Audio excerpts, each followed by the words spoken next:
अय यार तुमच्यासोबत झालंय का असं कधी तुम्ही कुठेतरी चालले शॉर्टकट मारला आणि माहितीये का शॉर्टकट असा अवघड आहे ना पाटाचा विटाचा आणि अशी पडले ना खतरनाक. अरे असं कुठून पण नाही पहिल्यापासून पहा. तर कसं आहे मंडळी मी तुमचा विठ्ठल वैले. तर आज आपण चाललोय एका ठिकाणी लग्नाला. मी लग्नाला निघालो होतो. मी कुठे फिरायला निघालो फॅनिला आपल्या मागे लागती. फॅनिला सोबत घेऊन गेलो असतं त्याने मला बाहेर काढून दिला असतं ना. मग काय गाडीला चाबी बिबी लावली निघालो आणि आता विचार केला होता की शॉर्टकट मारून जायचा. चांगल्या सरकारनं डांबराचा रस्ता बनविले पण आमची किडे मरते का. आम्ही विचार केले की चला आता जाऊया पाटाच्या रस्त्यानं. इकडे पाटाला पाणी येईल पोराचे पाय नुसते भर जाय. मग म्हणलं जाऊ दे आता मी कशी कवाय ना गाडी काढतो. इथून गाडी विडी काढली मस्त पैकी पण पाय असे भरले होते खतरनाक. काय नाही शेतकऱ्याचा मुल काय होऊन जातं तेवढं ऍडजस्ट आपल्याला काही वाटत नाही बरं का. नंतर समोर थेट त्या लग्नाच्या ठिकाणी आलो आणि इथे येऊन बघतो तर काय सगळे पंगत विंगत बसल्या होत्या. म्हणलं चला आता आपण आपलं सगळ्यात पहिले काम करून घेऊया. काम माहिती का पप्पाने सांगितलं होतं ते काम तर सगळ्याला माहिती असणार आहे. आपल्याला इथे एक मित्र भेटला होता तो काय म्हणतो बघा एकदा.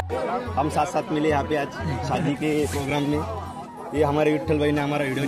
हाय का नाही विठ्ठल वेलेचा समर्थक. आपण माहिती की नंतर पंक्तीमध्ये जेवाय करता बसलो. इथं वाटणार पण आपलाच मित्र होता. मित्र म्हणे जे लागतं ते मागून खाय बरं का. काही म्हणणार स्वयंपाक एवढा भारी केला होता ना एकदम फुल जेवलो. आता चाललो होतो घरी जायचं टायमिंगला इथं दिसला डीजे. म्हणला आता पोरं करणार यांचा राडा जाऊ द्यायचा राडा होऊ द्या. आता आपण चाललोय घरी. तू मग कमेंट मध्ये सांगा की लग्नाचं जेवण कसं असतं.